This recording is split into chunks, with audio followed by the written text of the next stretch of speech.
ইনসানি হিনুম মিনাদ দাহরি লাম ইয়াকুন শাইআম মাযকুরা।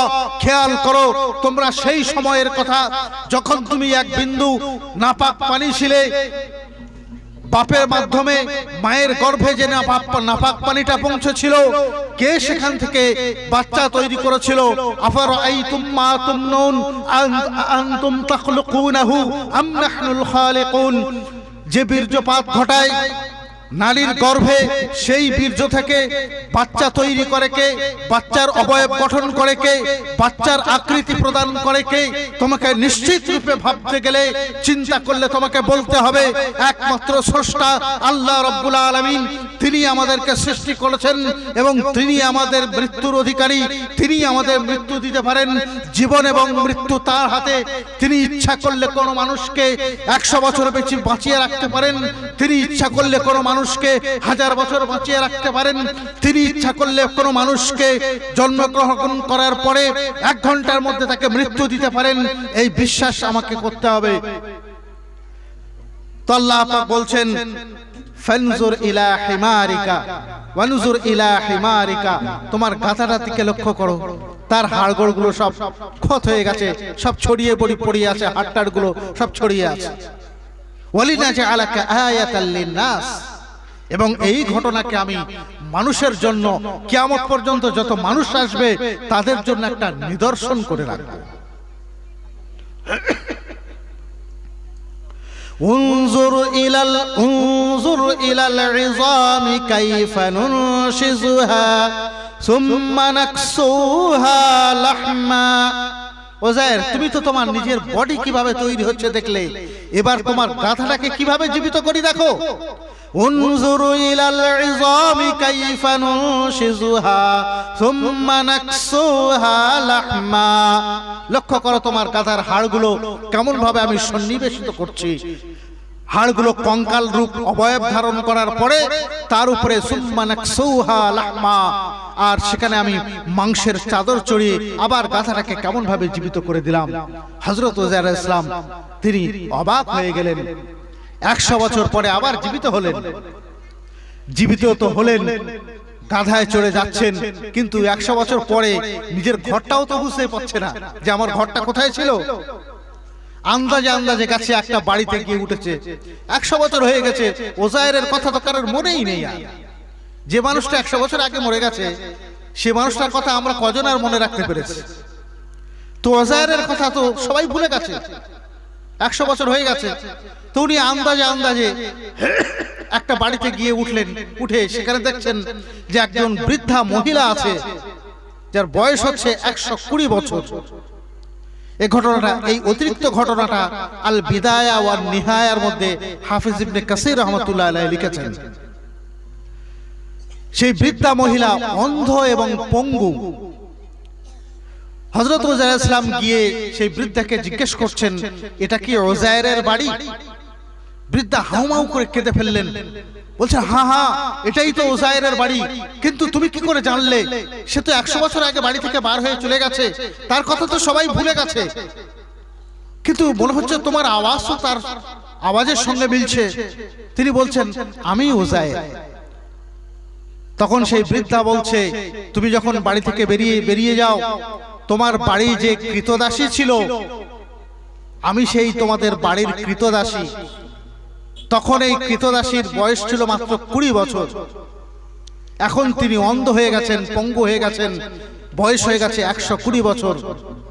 হযরত উযায়ের আলাইহিস সালামের ছেলেরাও পর্যন্ত বুড়ো হয়ে গেছে, তার নাতিরা পর্যন্ত বুড়ো হয়ে গেছে। তারা কেউ বাপ বলে চিনতে পারছে না। বলছে, না, তোমাকে চিনি না, তুমি আমাদের আব্বা নাও, চিনি না। কিন্তু বৃদ্ধা ঠিক বুঝতে পেরেছেন। বৃদ্ধা মহিলা আবার বলছেন, আচ্ছা, আমি একটা পরীক্ষা নিতে চাই। আমি দেখেছিলাম উযায়েরের দোয়া কবুল হতো। তিনি যা দোয়া করতেন আল্লাহ পাক কবুল করতেন। ঠিক আছে, তুমি যদি সত্যিই সেই উযায়ের হও, তাহলে তুমি আল্লাহর কাছে দোয়া করো, আল্লাহ যেন আমার চোখের জ্যোতি ফিরিয়ে দেন, আর আমার যেন এই পঙ্গু অবস্থাটা দূর হয়ে যায়, আমি যেন সুস্থ মানুষ হয়ে যেতে পারি। হযরত উযায়ের আলাইহিস সালাম আল্লাহর কাছে দোয়া চাইলেন, সঙ্গে সঙ্গে সেই বৃদ্ধার চোখের জ্যোতি ফিরে আসলো এবং তিনি সোজা হয়ে উঠে দাঁড়াতে সক্ষম হলেন। বলে সুবহানাল্লাহ, আল্লাহ পাকের কুদরত। তিনি হযরত উযায়েরকে দেখে চিনতে পারলেন। বৃদ্ধা বলছেন চলুন এই ঘটনাটা হযরত সুলাইমান আলাইহিস সালাম এবং হযরত জাকারিয়া ইয়াহইয়া আলাইহিস সালামের মাঝামাঝি কোন এক সময়ের নবী ছিলেন ইনি বনি ইসরাইল গোত্রের। বলছে চলুন চলুন অমুক জায়গায় বনি ইসরাইলদের আসর বসেছে, সেখানে তোমার ছেলে আছে, নাতিরাও আছে, আমি পরিচয় করিয়ে দিই। সেখানে গেছেন, বলছেন ইনি হযরত ওজায়ের, যিনি 100 বছর আগে বাড়ি থেকে বেরিয়েছিলেন, কিন্তু এখন এই পুরো নওজোয়ান যুবক। একটা আশ্চর্য কথা, বাপের বয়স 40 বছর আর ছেলের বয়স 100 বছর। বাপের বয়স 40 বছর, ছেলের বয়স 118 বছর। কিভাবে সম্ভব সেটা বলছি। তো ছেলেরা হযরত উজায়েরকে চিনতে পারছে না। বড় ছেলের বয়স হয়েছে 118 বছর, আর হযরত উজায়ের আলাইহিস সালাম উনি তো 40 বছর বয়সে ওনার জান কবজ করে নেওয়া হয়েছিল। তো আবার যখন নতুন করে বডি তৈরি করে জান দেওয়া হয়, ওই 40 বছরের যুবকের মতন করে আল্লাহ পাক বডি তৈরি করে দিয়েছে। দেখতে পুরো নওজোয়ান, 40 বছরের লোক কতটা বৃদ্ধ হবে, কিন্তু তার ছেলের বয়স হয়ে গেছে 118 বছর। এক আশ্চর্য কথা, বাপের বয়স মাত্র 40 আর ছেলের বয়স হয়ে গেল 118। ছেলেরা মানতে চায় না আমার বাপ না, কি করে হয়, সম্ভব না। নাতিরাও মানতে চায়, নাতিরাও বুড়ো হয়ে গেছে। তো সেই বৃদ্ধা তখন বললেন যে এনার সঙ্গে আমি এনাকে চিনি, আমি তো 20 বছর বয়সে, আমার বয়স যখন 20 ছিল তখন ইনি বাড়ি থেকে বেরিয়েছিলেন। হযরত উজায়ের আলাইহিস সালাম পুরো ঘটনাটা বললেন যে আমার সঙ্গে এইরকম একটা ব্যাপার ঘটেছিল, ঘটনা ঘটেছিল। তো ওনারা বললেন যে তৌরাতের সব কপি তো বুখতারাসের আক্রমণে সব ধ্বংস হয়ে গেছে, তোমার তো তৌরাত মুখস্থ ছিল, তুমি তৌরাতের একটা কপি বানিয়ে দাও। তিনি একটা গাছের গোড়ায় বসলেন, যেন দুটো নক্ষত্রের জ্যোতি তার হৃদয়ের মধ্যে চলে আসলো, পুরো তৌরাতের স্মৃতি তার মধ্যে ভেসে আসলো। তিনি আবার তৌরাতকে পুনর্লিপিবদ্ধ করলেন।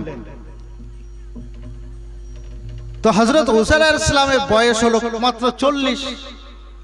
মাঝখানে যে 100 বছর গেছে, 100 বছর মাইনাস, এই 100 বছরে তার তো শরীরে আর কোনো পরিবর্তন ঘটেনি। ছেলের বয়স হয়ে গেছে 118 বছর। তো আল্লাহ পাক এই ঘটনা কোরআনে কারীমের মধ্যে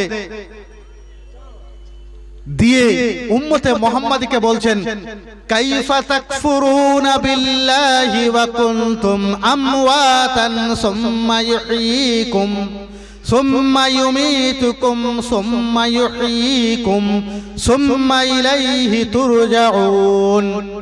তোমরা কিভাবে আল্লাহকে অস্বীকার করছো, কিভাবে অস্বীকার করো সেই স্রষ্টাকে, যিনি তোমাদেরকে জীবন দান করেছেন, তিনি আবার তোমাদেরকে মৃত্যু দান করবেন, তিনি আবার তোমাদেরকে জীবন দান করবেন। প্রথমে তোমরা মৃত ছিলে, আমরা সবাই মৃত ছিলাম, বীর্যের আকারে ছিলাম, শুক্রাণুর আকারে ছিলাম, জড় পদার্থ ছিলাম। সেখান থেকে আল্লাহ পাক আবার আমাদের জীবন দিলেন, আবার আল্লাহ পাক আমাদেরকে জড় পদার্থে বানিয়ে দেবেন। আমার আত্মাটা যখন বেরিয়ে যাবে, আমার দেহটা অনড় হয়ে যাবে, জড় পদার্থের মতন হয়ে যাবে। আবার আল্লাহ পাক বডি তৈরি করে সেখানে আবার রূহ দেবেন, দিলে আবার আল্লাহ পাক আমাদের জীবন দান করবেন। আল্লাহ পাক তাই কোরআনে কারীমের মধ্যে বলছেন, কাইফা তাকফুরুনা বিল্লাহ, তোমরা কিভাবে আল্লাহকে অস্বীকার করছো, কিভাবে তোমরা আল্লাহর হুকুমকে অস্বীকার করছো? আমি তো তোমাদেরকে তৈরি করেছি, কেন তোমরা আল্লাহর হুকুম থেকে দূরে সরে আছো? কেন তোমরা আল্লাহকে ভুলে গিয়েছো? যিনি তোমাদেরকে সৃষ্টি করলেন, যিনি তোমাদেরকে বড় করছেন, যিনি তোমাদেরকে হাজারো নিয়ামত দান করছেন, যিনি তোমাদেরকে ভরণ পোষণ করছেন, যিনি তোমাদের রুজির মালিক, যিনি তোমাদের হায়াতের মালিক, যিনি তোমাদের মউতের মালিক, যিনি তোমাদের পরওয়ারদিগার, যিনি তোমাদের রব, কাইফা তাকফুরুনা বিল্লাহ, কেমন করে তুমি তাকে অস্বীকার করতে পারো? তুমি কখনো তাকে অস্বীকার করতে পারো না। তো ভাই, আজকের যে জীবন আল্লাহ পাক আমাদের দিয়েছেন, এই জীবনটা কিন্তু অত্যন্ত মূল্যবান এবং অত্যন্ত দামি জীবন, অত্যন্ত দামি জীবন। যদি এই সময়টুকু আমরা আল্লাহর হুকুম মতো যদি আমার জীবনটাকে অতিবাহিত না করতে পারি, তাহলে কাল কিয়ামতের দিনে আফসোস করতে করতে মানুষ আঙুল চিবোতে থাকবে, চিবিয়ে চিবিয়ে চিবিয়ে এই দাফনা পর্যন্ত চিবিয়ে চিবোতে থাকবে, আফসোস করতে থাকবে যে